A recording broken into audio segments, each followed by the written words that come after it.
بسم اللہ الرحمن الرحیم نحمده ونصلی علی رسولہ الکریم۔ قرآنی معلومات کا انسائکلوپیڈیا تحفہ حفاظ، کتاب از افادات شیخ الحدیث حضرت مولانا محمد زکریا کاندھلوی رحمۃ اللہ علیہ، حکیم الاسلام حضرت مولانا قاری محمد طیب قاسمی رحمہ اللہ و دیگر اکابرین امت رحمہم اللہ تعالی، ادارہ تالیفات اشرفیہ، چوک فورہ، ملتان، پاکستان۔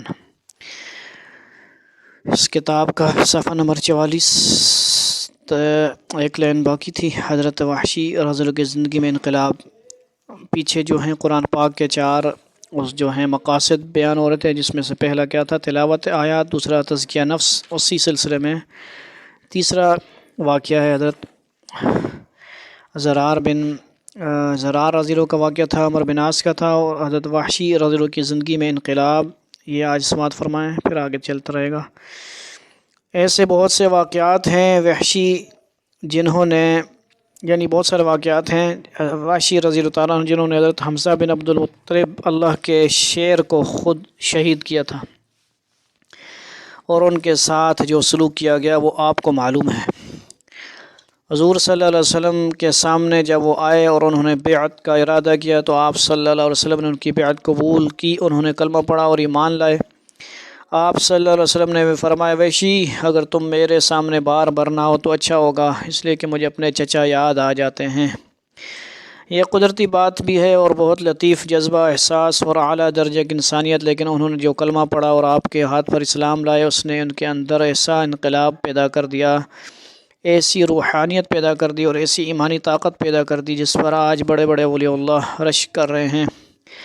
یہ وحشی رضی اللہ عنہ وحش بن حرب ہیں جنہوں نے مسلمہ کذاب کو قتل کیا۔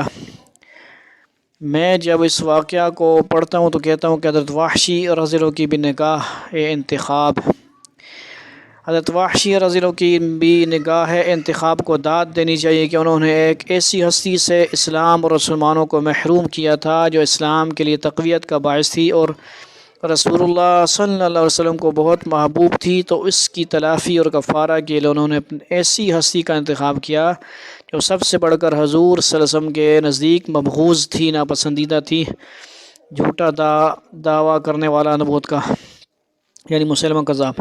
ایک وہ شخص تھا جو نبوت کا بہت بڑا حامی اور مددگار تھا، پھر ایک وہ شخص تھا جو اس نبوت کے مقابلے میں سینہ تان کر آیا تھا اور منصب نبوت کا گویا حریف اور رقیب تھا۔ انہوں نے گناہ کے کفارہ کے لیے جو بہترین انتخاب ہو سکتا تھا انتخاب کیا۔ یقیناً حضور صلی اللہ علیہ وسلم کی روح مبارک ان سے خوش ہوئی ہوگی، یہ سب ان کی ایمانی قوت کا نتیجہ ہے۔ یہ تو فوری انقلاب کی چند مثالیں ہیں، باقی صحابہ کرام رضوان اللہ تعالی علیہم اجمعین کے اندر جو تبدیلی تربیت اور صحبت سے پیدا ہوئی، اس سے وہ ایک جگہ سے دوسری جگہ پہنچ گئے۔ اخلاقی پستی سے، اعمال کی پستی سے، عقائد کی تاریکی سے اور جاہلیت سے روحانیت اور ایمان و اخلاق اور تربیت و علم کے بلند مقام تک پہنچ گئے۔ یہاں تک 2 شعبے بیان ہوئے، تعلیم قرآن، یعنی مقاصد قرآن میں سے پہلا تلاوت قرآن، دوسرا تزکیہ نفس، تیسرا ہے تعلیم کتاب۔ تیسرا شعبہ تعلیم کتاب و حکمت، یعنی کتاب کی تعلیم دینا، پہلے قاری تلاوت کرتا ہے، پھر اس کے تزکیہ کا عمل کرتا ہے، اس میں قرآن مجید کی تفسیر، اس کے حقائق کا بیان، اس کے علوم کا اظہار اور مقاصد قرآن کی تشریح و تفصیل سب شامل ہیں۔ یہ ہے یعلمہم الکتاب والحکمہ، ان کو سکھاتے ہیں کتاب اور حکمت۔ تعلیم حکمت، چوتھی چیز کیا ہے؟ حکمت۔ مقاصد قرآن میں سے پہلی چیز تلاوت قرآن، دوسری تزکیہ نفس، تیسری تعلیم کتاب، چوتھی تعلیم حکمت۔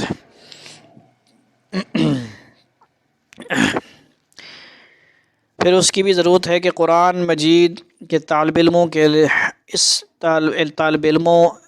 اس کے حاملین اور سامعین میں تفقہ پیدا کیا جائے۔ یہ وہ چیز ہے جس کی طرف اشارہ ہے، من یرد اللہ بہ خیرا یفقہہ فی الدین، اللہ تعالیٰ جس کے ساتھ خیر کا ارادہ کرتا ہے اس کو دین کی سمجھ عطا فرماتا ہے۔ یہ در حقیقت حامل قرآن کے فرائض 4 گانہ اور حامل قرآن کی ذمہ داریاں اور اس کے کمالات اور اس کی سیرت ہے۔ صحابہ کرام رضوان اللہ تعالی علیہم اجمعین چاروں صفات کے جامع تھے، تمام صفات ان میں جمع تھیں۔ اس کے بعد صحابہ کرام رضی اللہ تعالیٰ عنہم جو علماء تھے اور جن کے علم کی خود رسول اللہ صلی اللہ علیہ وسلم نے تعریف کی، اور جن حضرات کی طرف آپ صلی اللہ علیہ وسلم نے اشارے فرمائے امت کو ان کی طرف رجوع ہونے کا مشورہ دیا، مثلا حضرت ابی بن کعب رضی اللہ تعالیٰ عنہ، آپ صلی اللہ علیہ وسلم نے ان کی بہت تعریف کی ہے اور ان کی خصوصیت بیان کی ہے کہ قرآن مجید سے ان کو خاص مناسبت تھی۔ حضرت زید بن ثابت رضی اللہ کا کاتب وحی تھے، قرآن مجید کا بہت بڑا علم رکھتے تھے۔ حضرت عبداللہ بن مسعود رضی اللہ عنہ کے قرآن مجید پڑھنے کی تعریف آپ نے خود فرمائی تھی۔ حضرت علی بن ابی طالب رضی اللہ عنہ اور حضرت عبداللہ بن عباس رضی اللہ عنہ کے متعلق آپ صلی اللہ علیہ وسلم نے دعا فرمائی، اللہم علمہ الکتاب وفقہہ فی الدین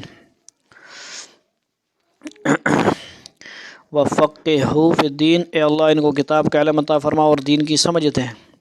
یہ حضرات بھی ان چاروں صفات کے جامع تھے، یعنی قرآن مجید کے قاری بھی تھے اور معلم الکتاب بھی تھے، معلم حکمت بھی اور مزکی بھی تھے۔ یہ چاروں شعبے حضرات میں جمع تھے۔ تابعین و تبع تابعین کا دور، پھر تابعین کا دور آیا۔ اس دور میں بھی کثرت سے ایسے لوگ تھے جو ان چاروں چیزوں کے جامع تھے۔ مثال کے طور پر حضرت حسن بصری رضی اللہ عنہ کا نام لے سکتا ہوں کہ وہ ان چاروں شعبوں کے جامع تھے۔ اسی طرح حضرت سعید بن جبیر اور محمد بن سیرین اور حضرت سعید بن مسیب، یہ وہ فضلاء تابعین تھے جو ان چاروں کمالات کے مظہر اور ان چاروں شعبوں کے جامع تھے۔ تبع تابعین میں بھی اسی طرح کی بے شمار ہستیاں پیدا ہوئیں جو ان چاروں چیزوں کی جامع تھیں، جیسے ائمہ اربعہ، محدثین، فقہاء اور صوفیاء تابعین، جیسے حضرت فضیل بن عیاض، حضرت معروف کرفی، حضرت امام احمد بن حنبل، اسی طرح جنید بغدادی، یہ سب حضرات ان چاروں چیزوں کے جامع تھے۔ پھر انحطاط کا دوسرا دور شروع ہوا اور شعبوں کی تقسیم ہونے لگی۔ نتیجہ یہ نکلا کہ امت میں مختلف گروہ بن گئے اور ایک شعبہ سنبھال لیا۔ بعض نے تلاوت آیات کو اپنا شعار بنا لیا، انہوں نے قرآن مجید کو حفظ کیا اور اس کی تجدید اور مخارج کی تصحیح کی اور اتقان کے ساتھ پڑھنا انہوں نے اپنا فرض سمجھا۔ اللہ تعالیٰ امت کی طرف سے ان کو جزائے خیر دے کہ بہت بڑا فرض کفایہ ادا کیا اور قرآن مجید کے لطف اور طریقہ ادا کو محفوظ کر دیا۔ جس طرح اس کے حروف کو اللہ تبارک و تعالیٰ کے حکم سے حضور صلی اللہ علیہ وسلم اور حضرت ابوبکر صدیق رضی اللہ تعالیٰ عنہ نے جمع کیا تھا اور حضرت عثمان غنی رضی اللہ تعالیٰ عنہ نے اس کی نقلیں کرا کے عالم اسلام میں بھیجی تھیں۔ بعض حضرات نے تعلیم کتاب و حکمت کو اپنا شعار بنایا۔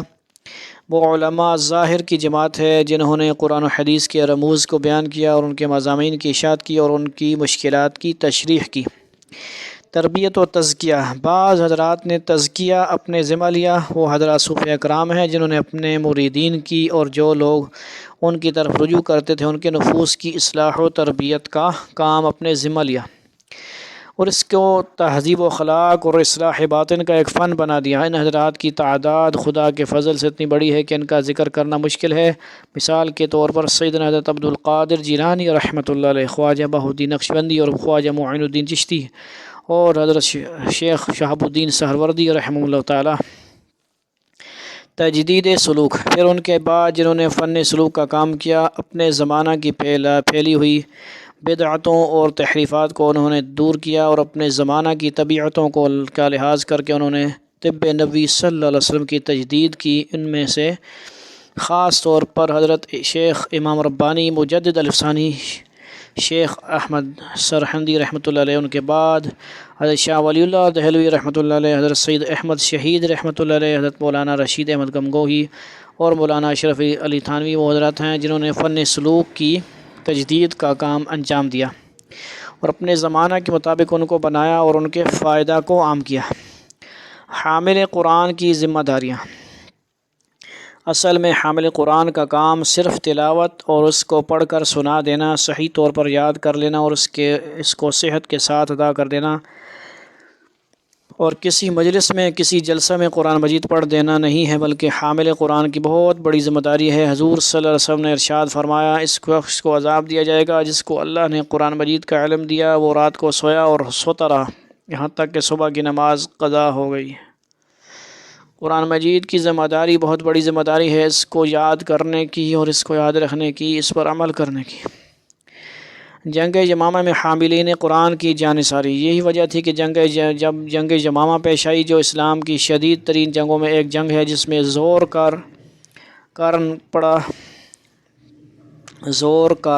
پڑا اور زور کی لڑائی ہوئی اور کشتوں کے پشتے لگ گئے، بس ایک موت کا بازار گرم تھا اور کسی طرح فیصلہ نہیں ہوتا تھا کہ میدان جنگ میں ایک صحابی رضی اللہ عنہ نے للکارا اور کہا، اے حاملین قرآن اور وہ لوگ جن کے سینوں میں قرآن ہے، آج قرآن پر عمل کر کے دکھاؤ اور قرآن پر قربان ہو جاؤ، اس لیے کہ اگر یہ ارتداد کا فتنہ نہ ختم ہوا تو قرآن مجید کا باقی رہنا مشکل ہے۔ چنانچہ جو حفاظ تھے وہ آگے بڑھے اور فیصلہ کر لیا، بے جگری کے ساتھ لڑے اور پروانوں کی طرح جانثار ہوئے۔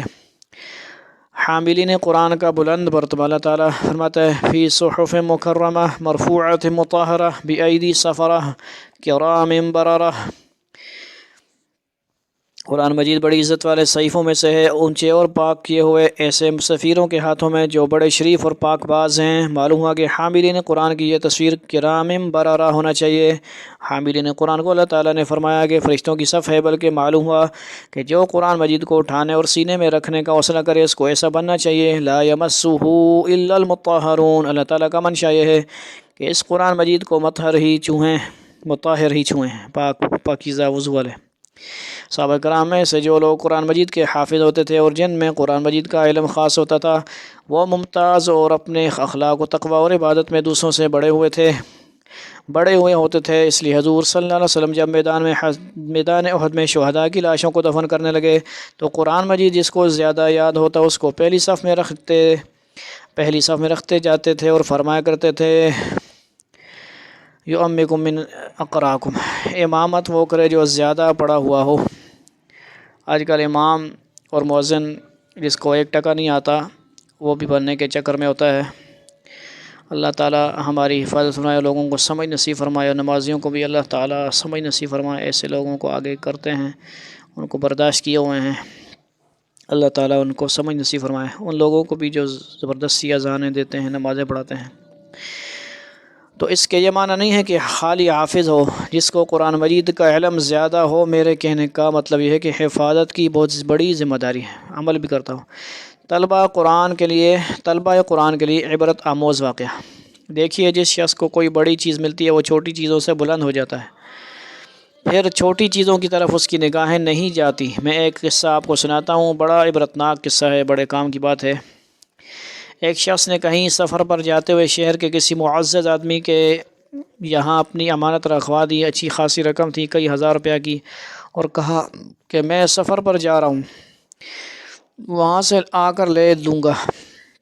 انہوں نے کہا، اچھا رکھ دو، اللہ مالک ہے، آنا تو پھر لے لینا۔ وہ بیچارہ سفر کر کے آیا، عرصہ کے بعد اس نے ان سے جا کر کہا کہ ہماری امانت دے دیجئے، تو وہ بالکل انجان بن گئے، کہنے لگے کہ میں تم کو پہچانتا نہیں کہ تم کون ہو اور کب آئے تھے اور کب رکھوایا تھا۔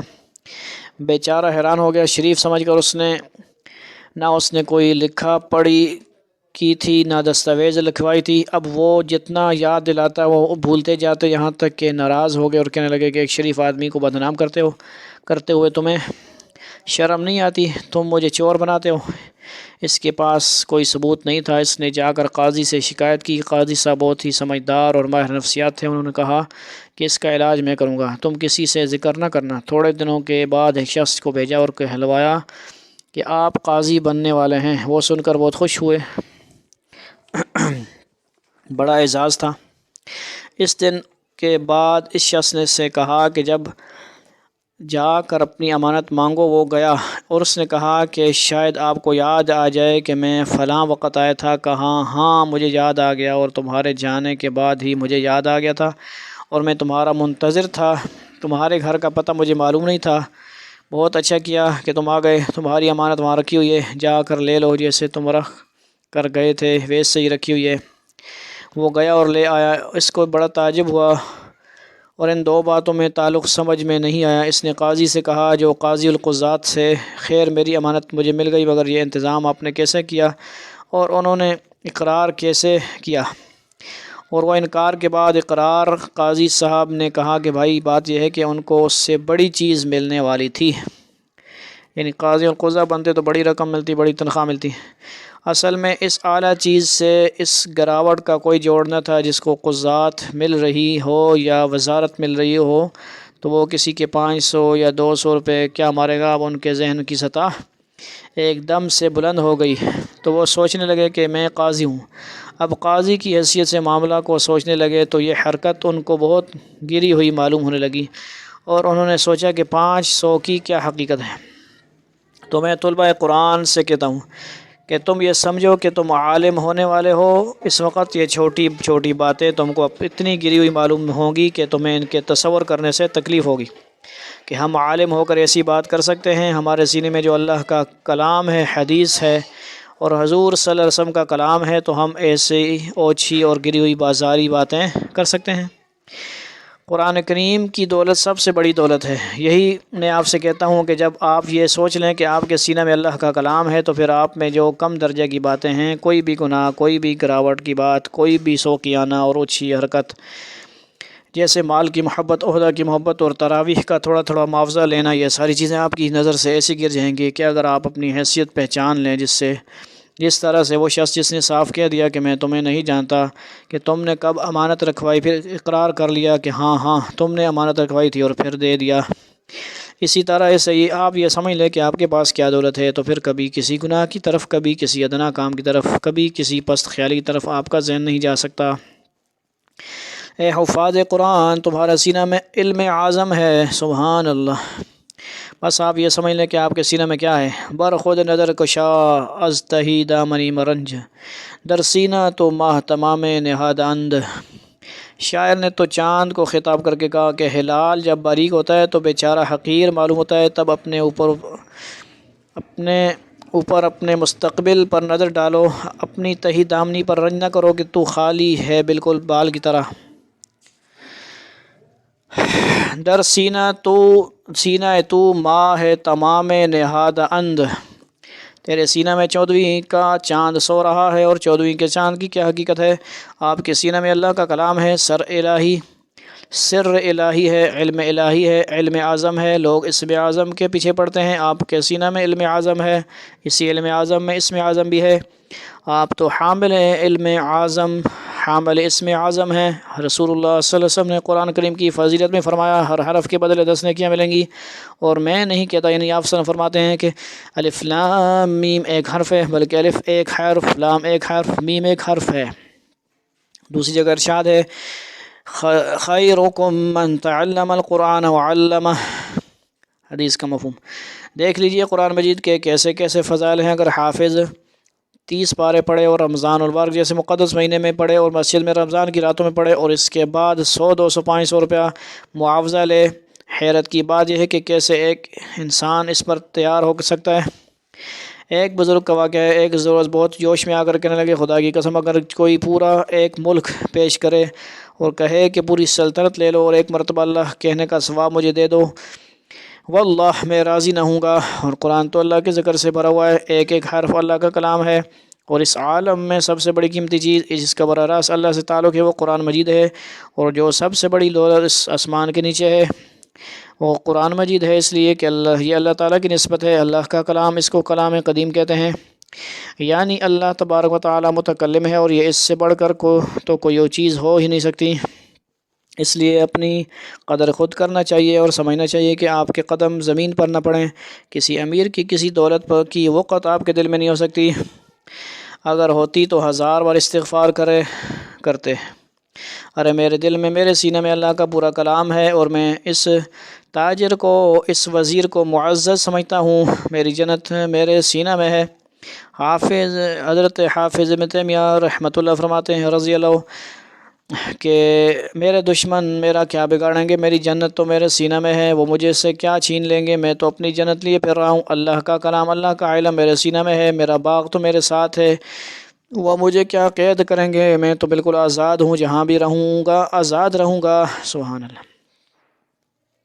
علم قرآن اور عظمت قرآن، کیوں ایک شخص کے اندر اتنی روحانیت پیدا ہو جاتی ہے، اور وہ اتنی ترقی کرتا ہے اور ایک شخص وہ ترقی نہیں کرتا، فرق صرف عظمت اور اکتساب کا ہے۔ کلام اپنی جگہ عظیم ہے لیکن اس کی عظمت کا استحضار بھی ضروری ہے۔ شاہ محمد یعقوب صاحب مجددی مثالوں کے بادشاہ تھے، عجیب عجیب مثالیں دیتے تھے۔ وہ اس کی مثال دینے لگے، کہنے لگے کسی چیز کا ہونا اور چیز ہے، کسی چیز کا ہونا اور چیز ہے، اور اس کا علم حضوری اور چیز ہے۔ نواب محبوب علی خان جو شاہ دکن تھے، ان کی یہ عادت تھی کہ کبھی کبھی وہ بھیس بدل کر شہر میں گشت کیا کرتے تھے۔ تو ایک دن یوں ہی بھیس بدل کر شہر میں گشت کر رہے تھے، ایک تانگا میں بیٹھ گئے، ان کے ساتھ دوسرے صاحب بھی تانگا میں بیٹھے چلے جا رہے تھے۔ دونوں یہ بات کرنے لگے، کہو بھائی آج کل کیا خبر ہے؟ دوسرے صاحب یہ جان نہ سکے کہ یہ کون صاحب ہیں۔ انہوں نے کہا کہ آج کل گلی کوچہ میں محبوب علی خان جو ہمارے نواب ہیں کے منہ پر ہر شخص تھوک رہا ہے اور ان کو برا بھلا کہہ رہا ہے۔ اور ایک قصہ جو اس زمانے میں مشہور ہوا تھا وہ ذکر کر کے اس نے کہا کہ آج کل یہ مشہور ہو رہا ہے کہ وہ یہ کر رہے ہیں، اور جو منہ میں آیا کہنا شروع کیا۔ محبوب علی خان وہیں بیٹھے رہے۔ اس کے بعد انہوں نے بیڑی نکالی اور کہا دیا سلائی ہے، یعنی ماچس کو دیا سلائی کہتے ہیں۔ اس نے کہا جی ہاں ہے۔ رات کا اندھیرا تھا، اس نے جو ماچس جلائی تو پہچان لیا کہ یہی محبوب علی ہیں۔ بس اس کے ہاتھ پاؤں پھول گئے اور رعشہ پیدا ہو گیا۔ انہوں نے کہا گھبراؤ نہیں۔ انہوں نے کیا کہا؟ بھائی گھبراؤ نہیں بھائی جان۔ بزرگان دین چھوٹے چھوٹے واقعات سے بڑے بڑے نتائج نکالتے ہیں۔ انہوں نے کہا محبوب علی خان تو وہی تھے جو آ کر بیٹھے۔ اس وقت محبوب علی خان صاحب تھے۔ جب پوچھا تب بھی محبوب علی خان تھے۔ جب اس نے کہا تب بھی محبوب علی خان تھے۔ اور اس وقت جب ماچس جلائی اور منہ دیکھا تو محبوب علی خان بدل گئے۔ تو اس پر ہیبت کیوں طاری ہوئی؟ وجود پہلے سے تھا، علم اب حاصل ہوا، اب حالت ہی بدل گئی۔ تو وجود قرآن تو وہی ہے جو آج سے 1300 سال پہلے تھا، جو آپ نے بچپن میں پڑھا، آپ نے جوانی میں پڑھا، جو آپ نے بڑھاپے میں پڑھ رہے ہیں یا پڑھیں گے، جو آپ تہجد میں پڑھتے ہیں، جو آپ تلاوت کرتے ہیں، وہی قرآن مجید ہے۔ اس میں ایک نقطہ کا اضافہ نہیں۔ لیکن جو آپ کے اندر یہ بات پیدا ہو گئی کہ اللہ کا کلام، اور کس اللہ کا کلام جس کی صفت یہ ہے، اور کون سا کلام جس کی یہ شان ہے، اب آپ کی کیفیت اور کیفیت ہو گئی۔ لو انزلنا هذا القرآن على جبل لرأيته خاشعا متصدعا من خشية الله نزل احسن الحديث كتابا متشابها مثانية تقشعر منه جلود الذين يخشون ربهم ثم تلين جلودهم وقلوبهم إلى ذكر الله۔ اگر ہم اس قرآن کو کسی پہاڑ پر نازل کرتے تو آپ اس کو دیکھتے کہ اللہ کے خوف سے دب جاتا، پھٹ جاتا۔ اللہ نے بہترین کلام نازل کیا ہے، ایک کتاب باہم ملتی جلتی ہوئی، یعنی متشابہات وغیرہ، اور بار بار دہرائی ہوئی۔ اس سے ان لوگوں کی جلد جو اپنے پروردگار سے ڈرتے ہیں کانپ اٹھتی ہے، پھر ان کی جلد اور ان کے قلب اللہ کے ذکر کے لیے نرم ہو جاتے ہیں۔ تو معلوم ہوا کہ دو چیزیں پیدا کرنا ہے، ایک کلام اور صاحب کلام کی عظمت، اور دوسرے ثواب کی نیت اور ثواب کا یقین کہ ثواب مل رہا ہے۔ بس یہ دو چیزیں ہیں جن کی وجہ سے ایک شخص اعلیٰ مقام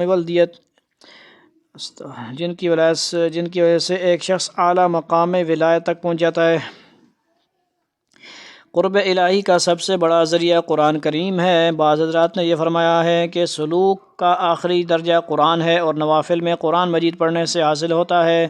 جب سالک جو اللہ کی یاد کرنے والا ہوتا ہے، اللہ کو پانے والا ہوتا ہے، وہ سالک تمام مقامات طے کر لیتا ہے جو ذکر سے طے ہوتے ہیں، یعنی لطائف کا سبق وغیرہ پورا کر لیتا ہے۔ اس کے بعد جو آخری درجہ ہے قرب الہی کا، وہ کلام الہی کی کثرت تلاوت سے حاصل ہوتا ہے۔ حضرت مولانا فضل الرحمن گنج مراد آبادی فرماتے ہیں کہ جو قرب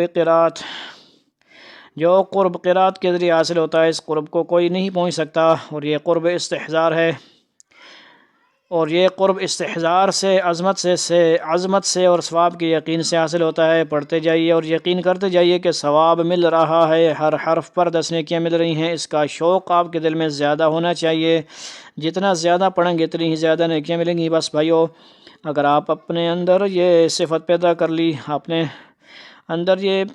کر لی تو قرآن مجید کی تلاوت میں روح پیدا ہو جائے۔ سبحان اللہ۔ قرآن کو بطور پیشہ پڑھنا گناہ ہے، اور اگر اس کو پیشہ بنائیں تو اس سے بہت اچھا ہے کہ دنیا کو آدمی ذریعہ بنائے کسب معاش کا۔ قیامت کے دن وہ لوگ جو حلال روزی کا حاصل کرتے تھے اور جائز طریقوں سے کاروبار کرتے تھے ان دنیا دار قاریوں، حافظ اور عالموں سے بدرجہ آگے ہوں گے۔ جنہوں نے دین کو ذریعہ بنا لیا تھا وہ اپنا پیٹ بھرنے کا اور دنیا کمانے کا، تاجروں میں بکثرت اولیاء اللہ نکلے ہیں جو سمجھتے تھے ہم دنیا دار ہیں، صرف بچوں کے پالنے اور اپنا پیٹ پالنے کے لیے ایک دھندا کیا ہے، اور اس میں ذکر کرتے تھے، نماز پڑھتے تھے، ڈرتے رہتے تھے، استغفار کرتے رہتے تھے۔ وہ کئی عالموں اور حافظوں سے بڑھ کر نکلیں گے جنہوں نے قرآن مجید اور علم حدیث کو صرف دنیا کمانے کا ذریعہ بنایا۔ قرآن کے لفظ یاد کرنے کے بعد قرآن کے اخلاق پیدا کرنے کی محنت کرو، صرف زبانی رٹا نہیں یاد کرنا، عمل بھی کرنا ہے، ترجمہ پڑھنا ہے۔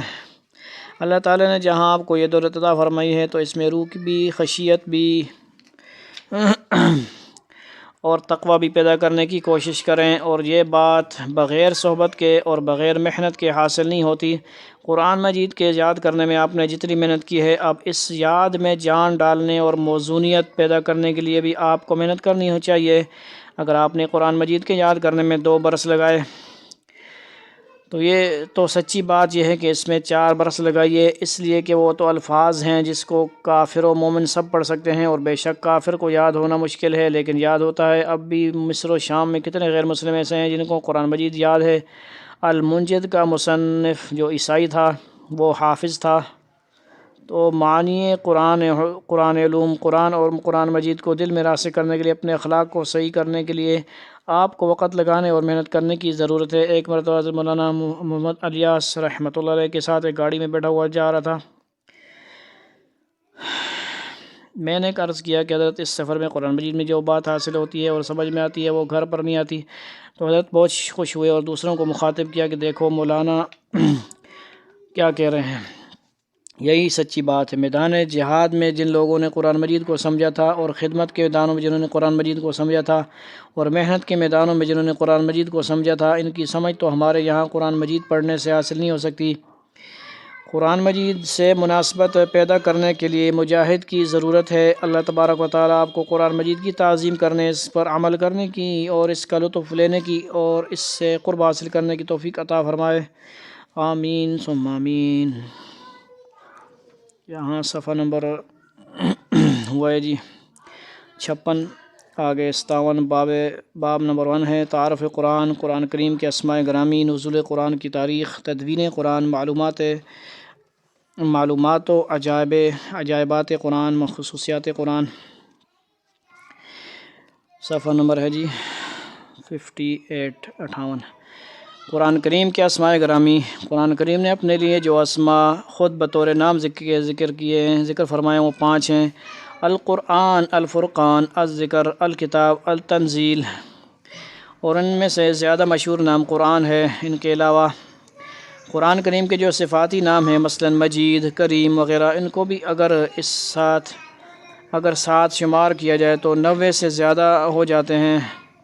قرآن قرأ یقرأ سے نکلا ہے، اس کا معنی ہے پڑھنا۔ اللہ کے اس کلام کو قرآن اس لیے کہا جاتا ہے کہ یہ پڑھی جانے والی کتاب ہے، کہ یہ کتاب قیامت تک پڑھی جاتی رہے گی۔ اس کو امام پڑھے گا، مقتدی پڑھیں گے، حافظ و قاری، استاد معلم پڑھے گا، استاد و معلم پڑھائے گا،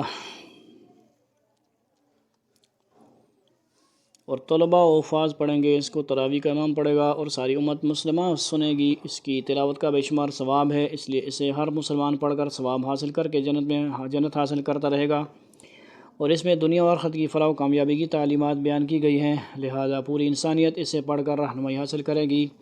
یہ کتاب کسی خاص جماعت کو یا کورس والے یا خاص زبان یا خاص علاقے والے یا خاص عمر والے نہیں، بلکہ اسے ہر خاص و عام اور ہر چھوٹا بڑا اور ہر رنگ و نسل و زبان کا انسان پڑھے گا، اور قیامت تک پڑھتے رہیں گے، حتیٰ کہ جو لوگ ابھی قرآن پاک پر ایمان نہیں لائے وہ بھی اس کے مطالعے کے محتاج ہوتے ہیں۔ ایک صاحب نے بتایا کہ میں ایک امریکہ کی کمپنی میں کام کرتا تھا، میں نے اپنے 2 امریکی غیر مسلم افسروں کو دیکھا کہ ان کی دروازوں میں قرآن کریم کا ایک نسخہ رکھا تھا، درازوں میں، یعنی ٹھیک ہے، درازوں میں قرآن کریم کا ایک نسخہ رکھا تھا، جب وہ دفتری مصروفیات سے فارغ ہوتے تو قرآن کریم کھول کر دیکھنے لگتے۔ کلام اللہ شریف کی اس خصوصیت و عظمت کے اظہار کے لیے اس کا اسم گرامی قرآن رکھا گیا۔ نزول قرآن کی تاریخ۔ قرآن کریم کا پہلا نزول حضرت عبداللہ بن عباس رضی اللہ تعالیٰ عنہما سے مروی ہے کہ قرآن کریم کا پہلا نزول ایک ہی دفعہ میں مکمل قرآن آسمان دنیا پر ہوا، اور دوسرا نزول بتدریج آن حضرت صلی اللہ علیہ وسلم پر ہوا۔ حضور اکرم صلی اللہ علیہ وسلم پر نازل کرنے سے پہلے آسمان دنیا پر یک بارگی نازل کرنے کی حکمت میں علماء نے لکھا ہے کہ اس سے قرآن کریم کی شان کی رفعت اور عظمت کی بلندی کا واضح کرنا مقصود تھا، اور اس مقام کے فرشتوں کو بتانا تھا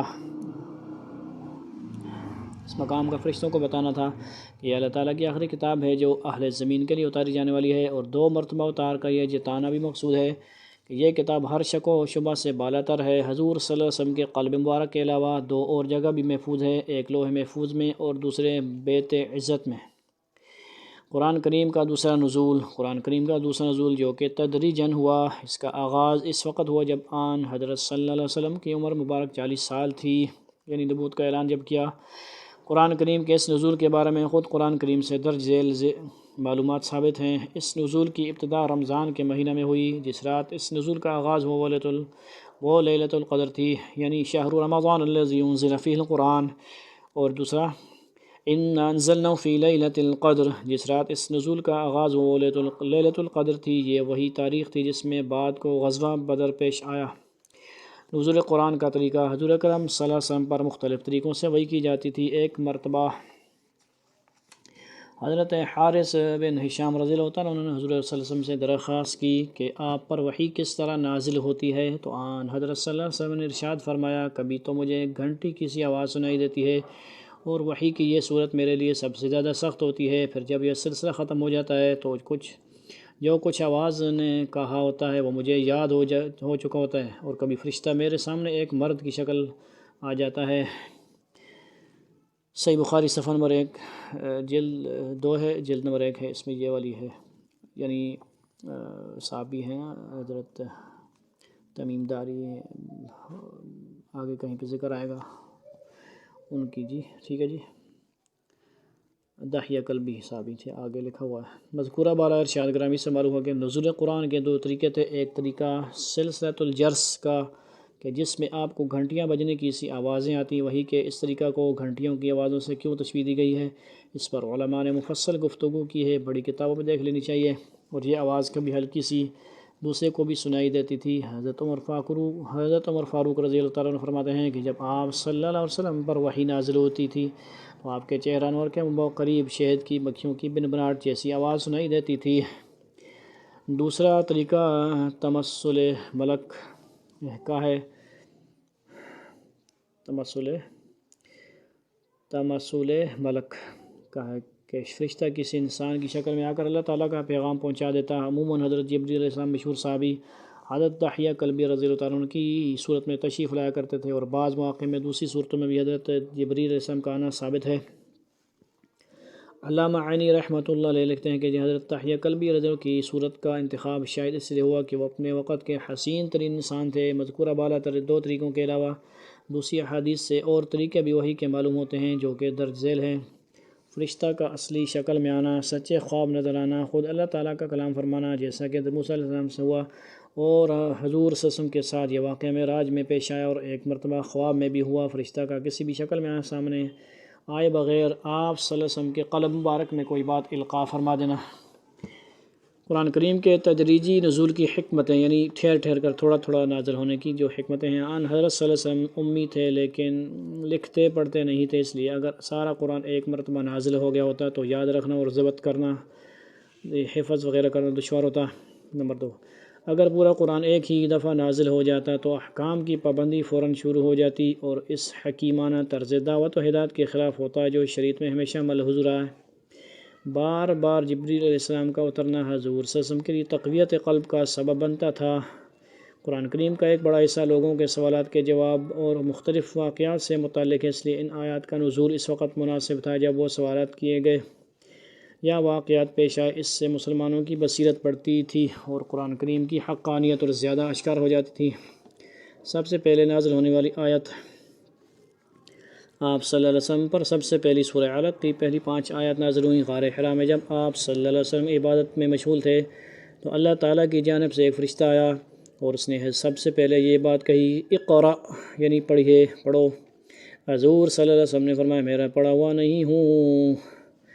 حضور صلی اللہ علیہ وسلم خود فرماتے ہیں کہ اس کے بعد فرشتہ نے مجھے زور سے بھینچا، پھر مجھے چھوڑ دیا، یعنی دبایا، اور دوبارہ کہا کہ اقرأ، میں نے جواب دیا میں پڑھا ہوا نہیں ہوں۔ فرشتہ نے پھر مجھے پکڑا اور زور سے بھینچا، پھر اس نے مجھے چھوڑ کر کہا اقرأ، میں نے جواب دیا میں پڑھا ہوا نہیں ہوں۔ اس پر اس نے مجھے تیسری مرتبہ پکڑا اور بھینچ کر چھوڑ دیا، پھر کہا اقرأ بسم ربک الذی خلق، خلق الانسان من علق، اقرأ وربک الاکرم الاکرم، پڑھو اپنے پروردگار کے نام سے جس نے پیدا کیا، جس نے انسان کو منجمد خون سے پیدا کیا، اور پڑھو تمہارا پروردگار سب سے زیادہ کریم ہے۔ الذی علم بالقلم۔ ٹھیک ہے جی، مکی اور مدنی آیات کی تفصیل کیا ہے؟ قرآن کریم کی جو صورتیں اور آیات حضور صلی اللہ علیہ وسلم کی ہجرت سے پہلے نازل ہوئیں وہ مکی ہیں، اور جو ہجرت کے بعد نازل ہوئیں وہ مدنی ہیں۔ یعنی مکی اور مدنی کی تقسیم اگرچہ بظاہر مقامات نزول کے اعتبار سے معلوم ہوتی ہے، لیکن در حقیقت وہ زمانہ نزول کے اعتبار سے ہے۔ ہجرت کی تکمیل سے قبل کی آیات مکی ہیں اور بعد کی مدنی۔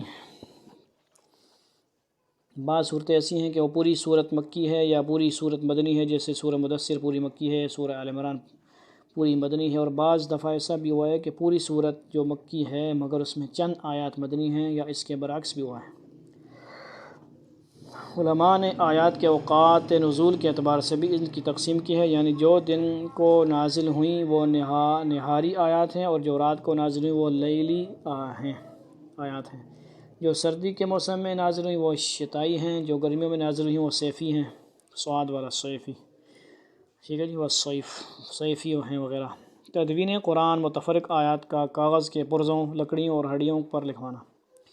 جب کوئی آیت یا کئی آیتیں یا کوئی صورت نازل ہوتی تھی تو حضور اکرم صلی اللہ علیہ وسلم حضرت زید رضی اللہ وغیرہ کو بلا کر اس کو لکھوا لیتے تھے، اور وہ کسی آیت کو کاغذ کے ٹکڑے پر، اور کسی کو ہڈی پر، اور کسی آیت کو کھجور وغیرہ کی لکڑی پر، اور کسی کو پتھروں کے ٹکڑوں پر، اس طرح مختلف چیزوں پر لکھ لیتے تھے، اور اس ذریعہ تمام قرآن آپ ہی کے زمانے میں محفوظ ہو گیا تھا۔ لیکن اصل دار و مدار حفظ پر تھا، یعنی اکثر صحابہ وغیرہ بغیر دیکھے ہی پڑھتے تھے اور اپنے سینوں میں قرآن کو محفوظ رکھتے تھے۔ پتوں، ہڈیوں اور چمڑے کے ٹکڑوں سے صحیفوں میں جمع کرنا۔ حضرت زید بن ثابت رضی اللہ عنہ سے منقول ہے کہ اہل یمامہ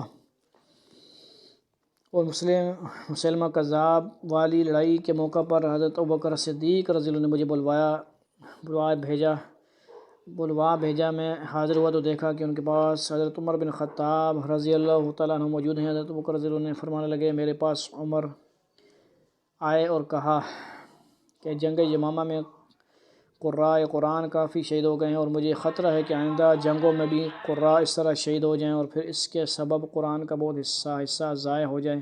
اس لیے میری رائے یہ ہے کہ آپ قرآن کو تختیوں، ہڈیوں، پتھروں، بتوں وغیرہ مختلف چیزوں سے نقل کرا کر ایک ہی جگہ جمع کر دینے کا حکم صادر فرما دیں۔ اس پر میں نے عمر سے کہا، ہم وہ کام کیسے کر سکتے ہیں جس کو رسول اللہ صلی اللہ علیہ وسلم نے نہیں فرمایا؟ حضرت عمر رضی اللہ تعالیٰ عنہ نے کہا، اللہ کی قسم یہ کام تو بہتر ہے۔ حضرت عمر رضی اللہ تعالیٰ عنہ برابر میری اس بات کا یہی جواب دیتے رہے کہ حتیٰ کہ اللہ تعالیٰ نے اس بات کے متعلق میرا سینہ بھی کھول دیا، اور اس بارے میں میری رائے بھی وہی قائم ہو گئی جو عمر کی رائے تھی۔ زید رضی اللہ کہتے ہیں، یہ ماجرا بیان فرما کر مجھ سے حضرت ابوبکر صدیق نے فرمایا، تم ایک نوجوان سمجھدار آدمی ہو، اور ہم تم پر خیانت وغیرہ کی تہمت بھی نہیں لگاتے ہیں، نیز تم رسول اللہ صلی اللہ علیہ وسلم کے کاتب وحی بھی ہو، اس لیے آپ مختلف چیزوں سے قرآن کی جستجو اور تلاش کر کے اسے ایک ہی جگہ جمع کر دو۔ پس قسم بخدا اگر یہ حضرات مجھے ایک پہاڑ کو اس کی جگہ سے ہٹا کر دوسری جگہ رکھ دینے کا مکلف فرماتے تو جمع قرآن کے حکم سے یہ بات میرے لیے زیادہ بھاری نہ ہوتی، بلکہ اس کی نسبت میرے لیے کام آسان اور ہلکا ہوتا، یعنی دوسرا کام پہاڑ والا۔ اور زید رضی اللہ فرماتے ہیں، میں نے عرض کیا آپ حضرات وہ کام کیوں کرتے ہیں جو رسول اللہ صلی اللہ علیہ وسلم نے کیا؟ ابو بکر رضی اللہ عنہ نے فرمایا اللہ کی قسم یہ کام تو خیر ہی خیر ہے، آپ برابر میرے اس اشکال کا یہی جواب عنایت فرماتے رہے حتیٰ کہ اللہ تعالیٰ نے میرا سینہ بھی اس بات کے لیے کھول دیا اس کے لیے حضرت ابو بکر رضی اللہ عنہ اور حضرت عمر رضی اللہ عنہ کو سینہ کھولا تھا۔ لہٰذا میں نے کھجور کی ٹہنیوں، سفید باریک پتھروں اور حفاظ کے سینوں سے قرآن کی جستجو اور تلاش شروع کر کے اسے ایک ہی جگہ جمع کرنا شروع کر دیا حتیٰ کہ میں نے سورہ توبہ کی آخر والی 2 آیتیں لقد جاءکم رسول من انفسکم تا ختم صورت صرف حضرت خزیمہ انصاری ہی کے پاس محفوظ پائیں، ان کے علاوہ کسی اور کے پاس یہ دونوں آیتیں لکھی ہوئی نہیں تھیں جس سے ضیاء قرآن کے خطرہ کی تصدیق ہو جاتی ہے۔ سو یہ صحیفے ابو بکر صدیق رضی اللہ عنہ کے وفات تک ان کے پاس رہے، پھر حضرت عمر رضی اللہ عنہ کی زندگی میں ان کی محافظت میں رہے۔ آپ کی وفات کے بعد حضرت حفصہ بنت عمر رضی اللہ عنہ کے پاس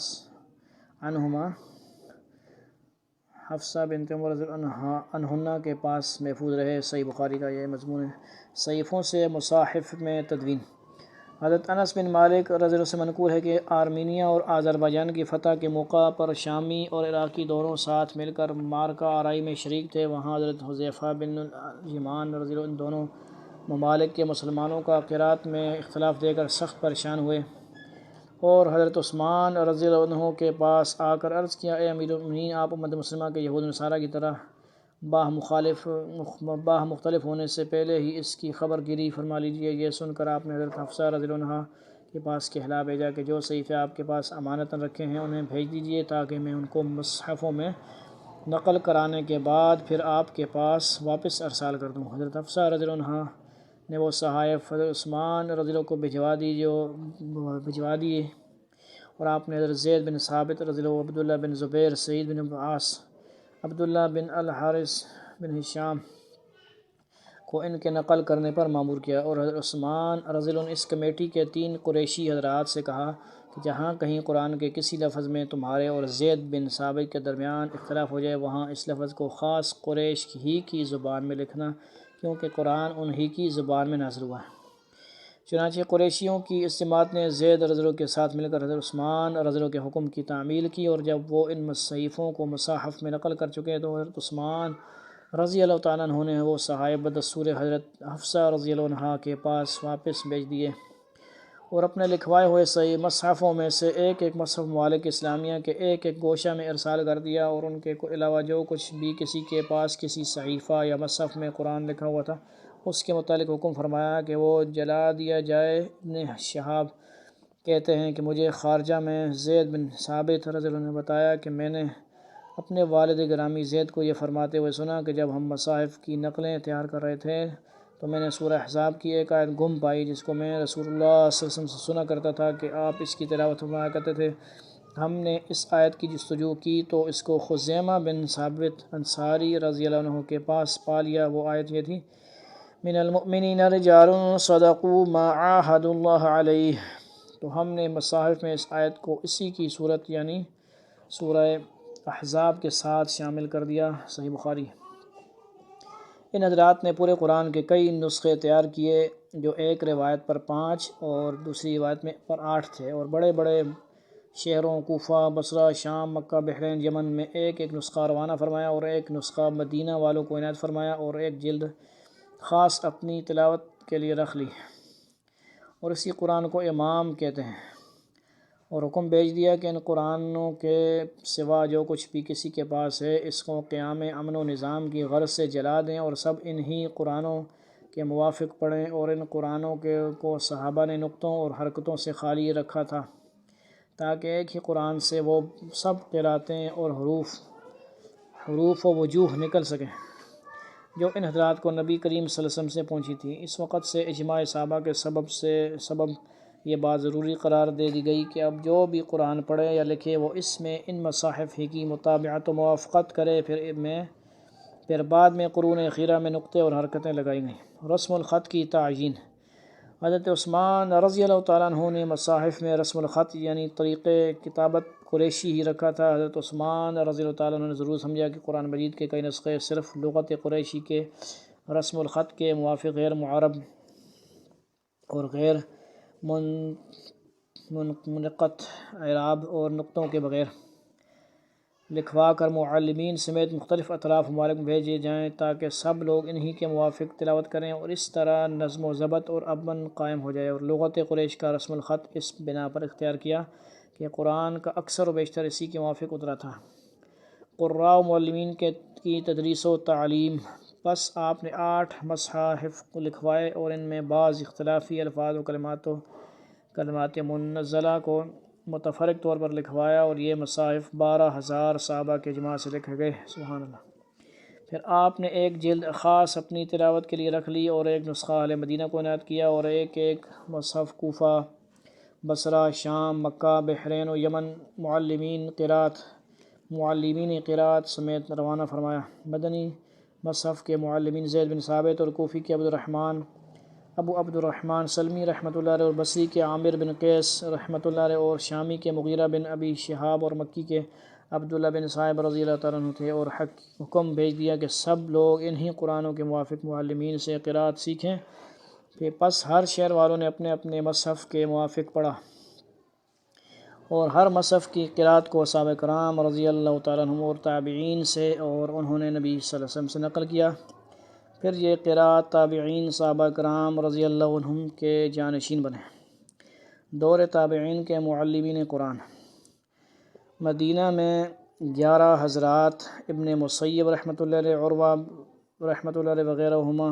مکہ میں 6 حضرات، طاؤس ابن مجاہد وغیرہ ہما۔ کوفہ میں 15 حضرات، علقمہ، زر بن جیش وغیرہ ہما۔ بصرہ میں 10 حضرات، ابو العالیہ، قتادہ وغیرہ ہما۔ شام میں 2 حضرات، مغیرہ، خلید رحمۃ اللہ۔ پھر تابعین کے بعد ایک بہت بڑا گروہ صرف قرآن اور قرات کے پڑھنے پڑھانے اور اس کا طریقہ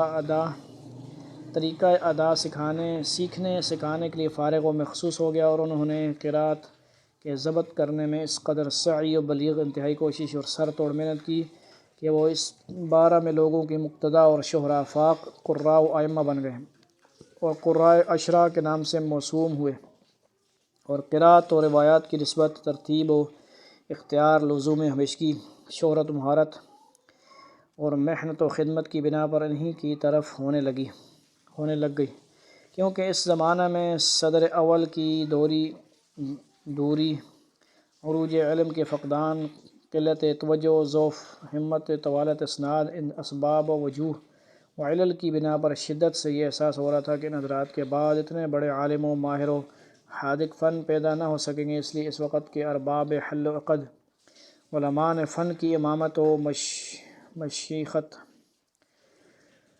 کا عہدہ انہی حضرات کے سپرد کر دیا، اور ان صاحب اقتدار ائمہ نے ان قرات و روایات کو اپنے پاس سے اختراع نہ کیا، بلکہ نبی صلی اللہ علیہ وسلم اور صحابہ و تابعین سے سینہ بسینہ پہنچی ہوئی غیر منسوخ وجوہ، کیفیات و لغات و الفاظ وحی میں سے عرصہ آخری دور یعنی رسم اجماعی ترتیب معلمین مصاحف، ان امور کی روشنی میں اپنے لیے ان وجوہ کو اختیار کر لیا تھا جو ان کے نزدیک عربیت میں قوی تر تھیں، اور انہوں نے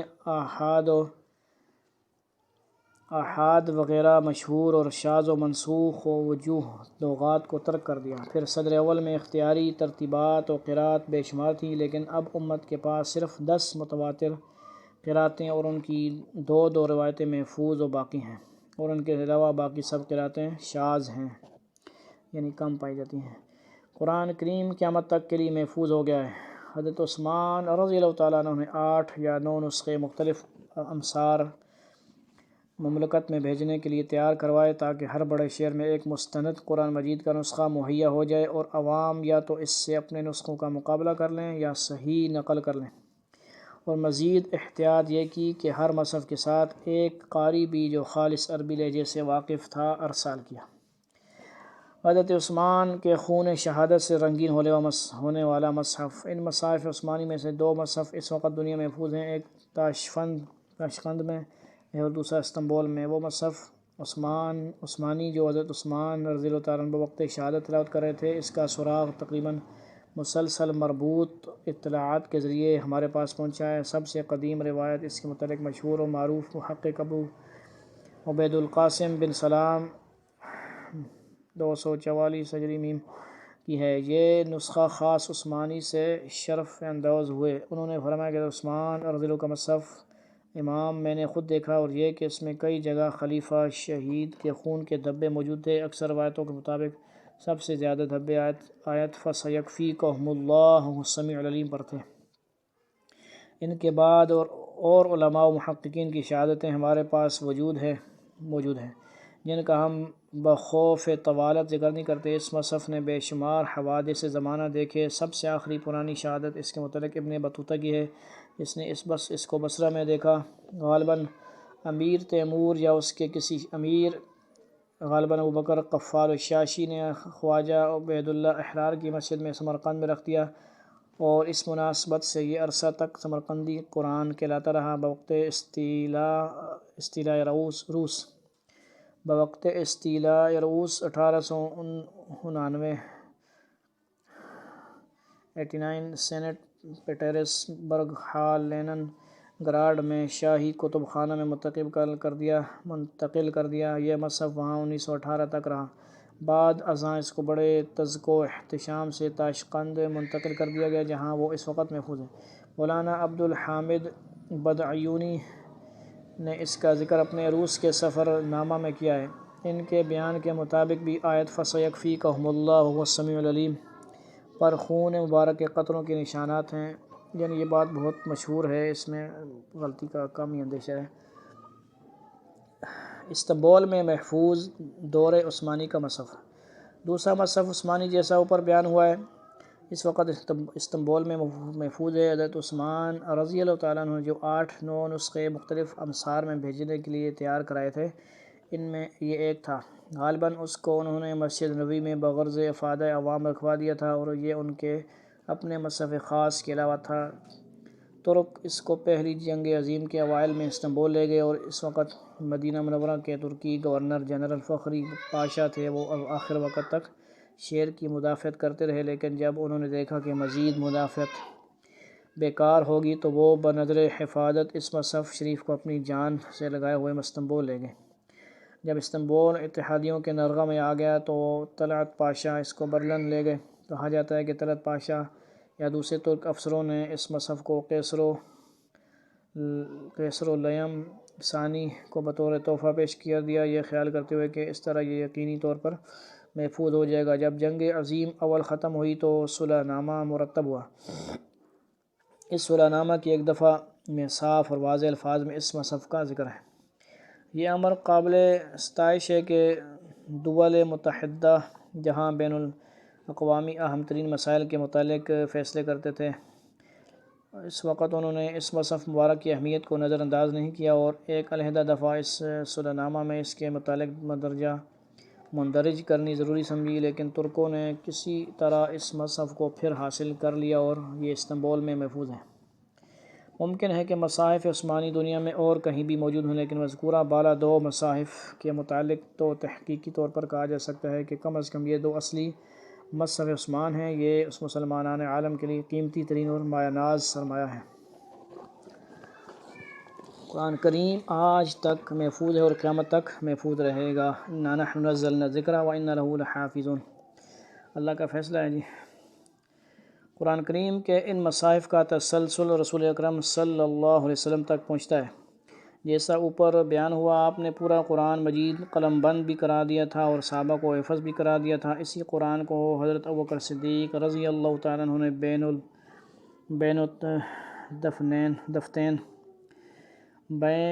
الدفتین جمع کرایا، اور پھر اسی مصحف سے حضرت عثمان رضی اللہ تعالیٰ عنہ نے نقلیں کرا کر مختلف دیار و امصار میں ارسال کی، یعنی شہروں میں، گاؤں میں، اس وقت جہاں دنیا میں جہاں کہیں بھی مطبوعہ قرآن مجید ہیں، وہ اسی مصحف عثمانی پر مبنی ہیں۔ یہاں تک کہ رسم الخط تک وہی قائم رکھا گیا ہے جو اس وقت رائج تھا۔ مثلاً معمولی مثال، جہاں کہیں بھی مصحف عثمانی میں رحمت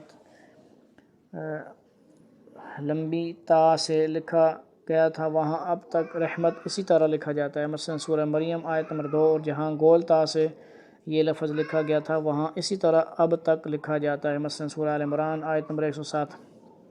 اس طرح قرآن مجید ہمارے پاس من و عن اسی طرح یا من و عن اسی طرح ہے جس طرح رسول کریم صلی اللہ علیہ وسلم پر نازل ہوا تھا۔ مسلمان اس بات پر بجا طور پر فخر کر سکتے ہیں کہ دنیا کی کل کتب مذاہب میں فقط قرآن کریم ہی اصح الکتاب ہے۔ قراءت عشرہ کا پس منظر۔ دوسری صدی ہجری میں اس وقت کے ارباب حل و عقد اور ذمہ دار حضرات علماء نے یہ قصد فرمایا کہ ان چند ائمہ ثقات کی قراءت پر اکتفا و اتفاق کر لیں جو قرآن حکیم اور اس کی قراءت ہی کے پڑھانے کے لیے فارغ و مخصوص ہو گئے ہیں۔ لہذا انہوں نے ہر اس شہر میں جس کی طرف ایک عثمانی مصحف مع معلم بھیجا گیا تھا چند ان اماموں کی تخصیص کر لی جو نقل کی امانت و ثقاہت نیز حسن درایت و تدوین اور کمال علم و عمل میں مشہور زمانہ تھے، جنہوں نے شرائط کی پابندی کرتے ہوئے وجوہ و حرف منقولہ میں سے اقوا فی العربیت موافق رسم صحیح و متصل و سند وجوہ ثابتہ صحیحہ منتخب کر کے الگ الگ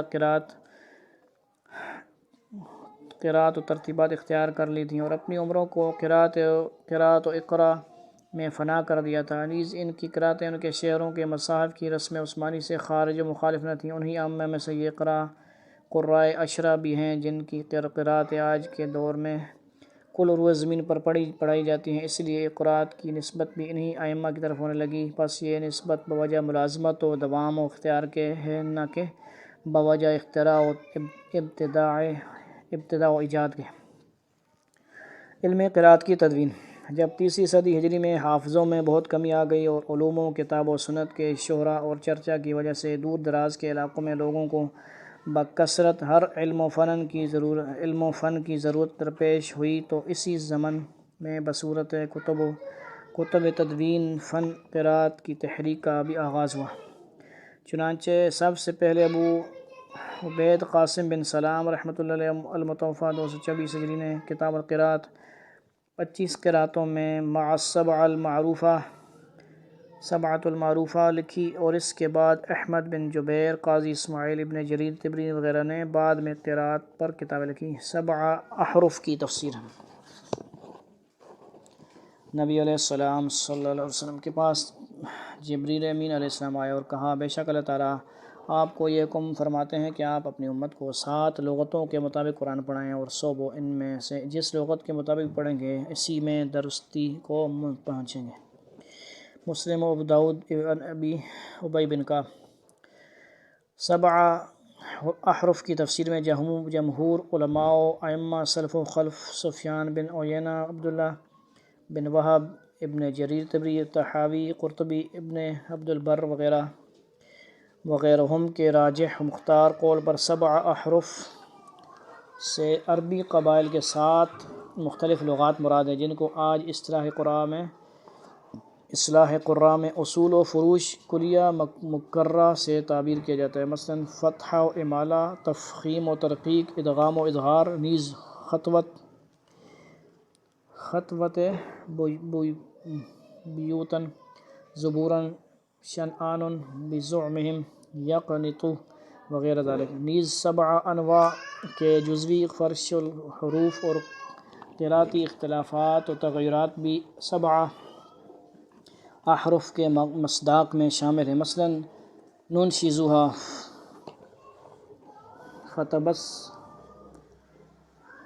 فتثبتوا، مرفقہ وغیرہ ذالک۔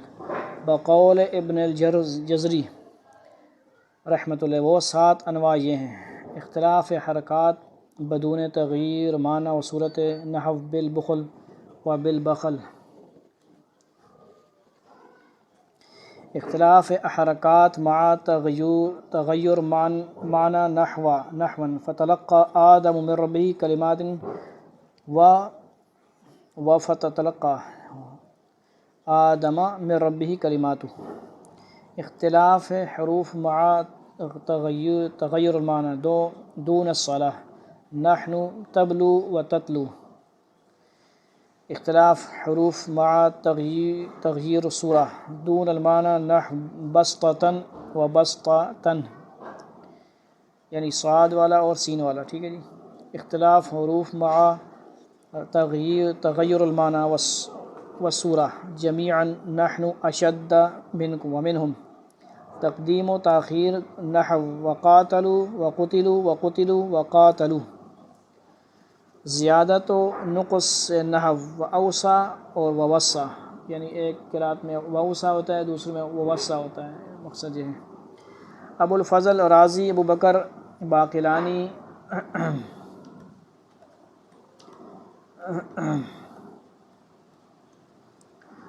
نیز ابن قتیبہ نے بھی دوسرے عنوانات سے 7 احرف کی یہی 7 انواع اختلاف تلفظ والی تقریر کی ہے، لیکن یہ کہنا اولا معلوم ہوتا ہے کہ 7 احرف لغات اور اختلافات ہر دو کی 7 اقسام و انواع کو شامل و مطلق و عام ہے۔ ٹھیک ہو گیا جی۔ اصولی و لغوی اختلافات مثلا فتح و امالہ، اظہار و ادغام و تصحیح و تحقیق، تفخیم و ترقیق وغیرہ کے لحاظ سے 7 احرف میں نزول قرآن کا مقصد یہ ہے کہ کئی لغات والے کلمات میں آپ صلی اللہ علیہ وسلم پر انزال ٹھیک ہے جی، یعنی قرآن کا نزول کی روشنی میں ایک سے لے کر زیادہ سے زیادہ 7 لغات تک زیادہ سے زیادہ 7 لغات تک اپنی امت کو ان کی مختلف لغات و وجوہ میں پڑھانے کی وسعت و اجازت حاصل تھی، خواہ کسی کلمہ میں 2 لغات کی اجازت دی گئی ہو، خواہ 3 یا 4 کی، خواہ 5 یا 6 یا 7 کی، مگر 7 سے زائد کی اجازت نہ تھی۔ مثلا ابراہیم میں 2 لغت قرآن میں آئے ہیں، ابراہام اور ابراہیم، یعنی الف با را الف ہا الف میم، اور دوسرا جو عام طور پہ ابراہیم ہے۔ افن میں 3 ٹھیک ہے، افی افن، یعنی یہاں پہ افا افی افن۔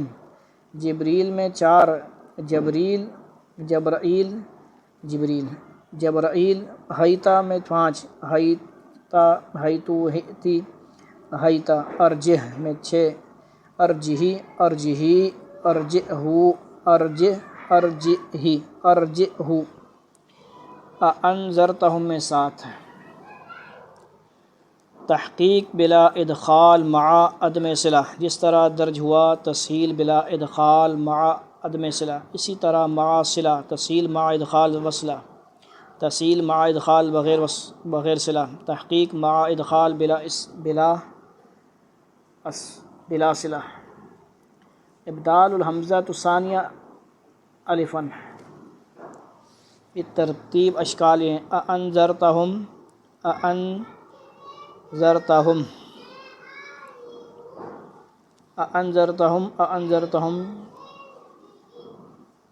انذرتہم انذرتہم انذرتہم انذرتہم فتأملوا، یعنی یہ لکھی ہوئی ہیں قراتیں مختلف جو آپ سنتے ہیں، سب ان کی تفسیریں کچھ باتیں ہماری سمجھ سے باہر ہیں، کیونکہ ہم نے یہ کورس کیا نہیں ہے، ہم صرف پڑھ رہے ہیں، کتاب خود ریکارڈ کر رہے ہیں۔ کیا 7 قرات ہی 7 احرف ہیں؟ یہ کہنا کہ حدیث شریف میں 7 قراتیں ہی آئی ہیں اور 7 احرف سے 7 قراتیں ہی مراد ہیں۔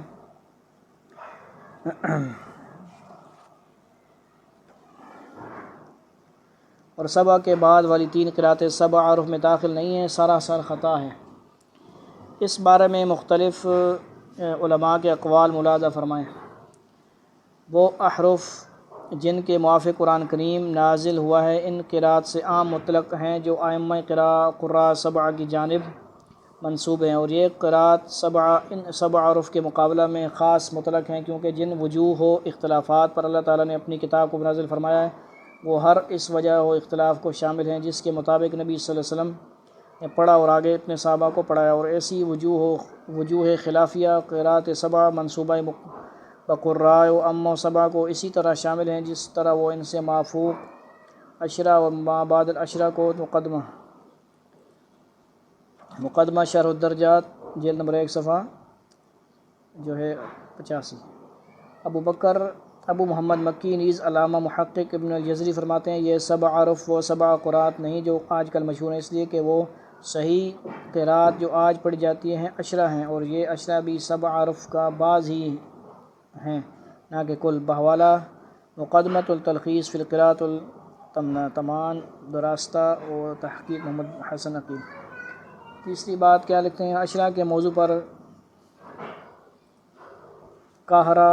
کاہرا اور عمدہ قول یہ ہے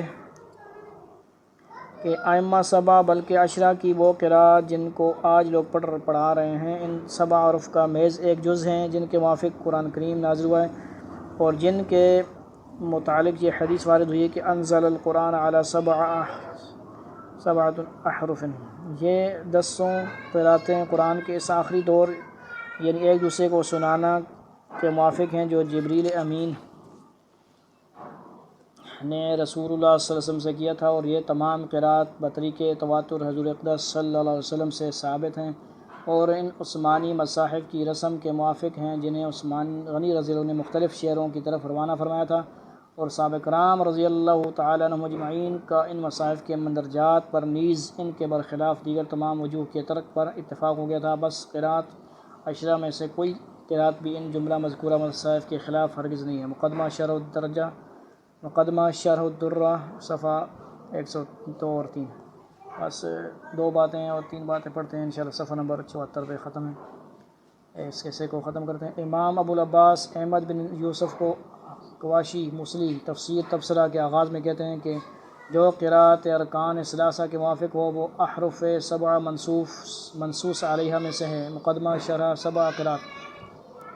شیخ الاسلام ابو الفضل عبد الرحمن رازی کہتے ہیں بعد کے علماء نے 8 8 10 10 قرات میں کتابیں لکھیں، کیونکہ احرف 7 کا یہ مقصد نہیں کہ خاص اشخاص یا مخصوص زمانہ کے لوگوں کی قرات پڑھی جائیں، بلکہ اگر امت کے انگنت افراد کسی زمانہ یا کسی مقام میں حروف مرویہ سے شرائط و اختیار کو ملحوظ رکھ کر اپنی اپنی قرات علیحدہ علیحدہ بنا لیں تو وہ احرف 7 منزل من اللہ سے خارج نہیں ہوں گی، بلکہ اس کے اندر قیامت تک وسعت ہے۔ شرح 7 قرات۔ لیکن چونکہ آج کل فتنہ و فساد اور جہل و ناواقفیت اور خواہشات کا دورہ ہے اور لوگ شرائط اختیار سے قطعی نابلد ہیں، لہذا اب اختیار قرات کی کسی کو اجازت نہیں ہے۔ ابو شامہ مقدسی فرماتے ہیں کہ 7 حرف سے صرف 7 قرات مراد لینا جو حال کا نظریہ ہے۔ مقدمہ شرح الدرہ صفحہ نمبر درہ صفحہ نمبر 88۔ تحفہ الفاظ کی جو کتاب ہے صفحہ نمبر 74 تک ہوا ہے سیشن، باقی انشاءاللہ چلتا رہے گا۔ وآخر دعوانا الحمدللہ رب العالمین۔ اللہ تعالیٰ قرآن سے لگاؤ نصیب فرمائے، محبت نصیب فرمائے۔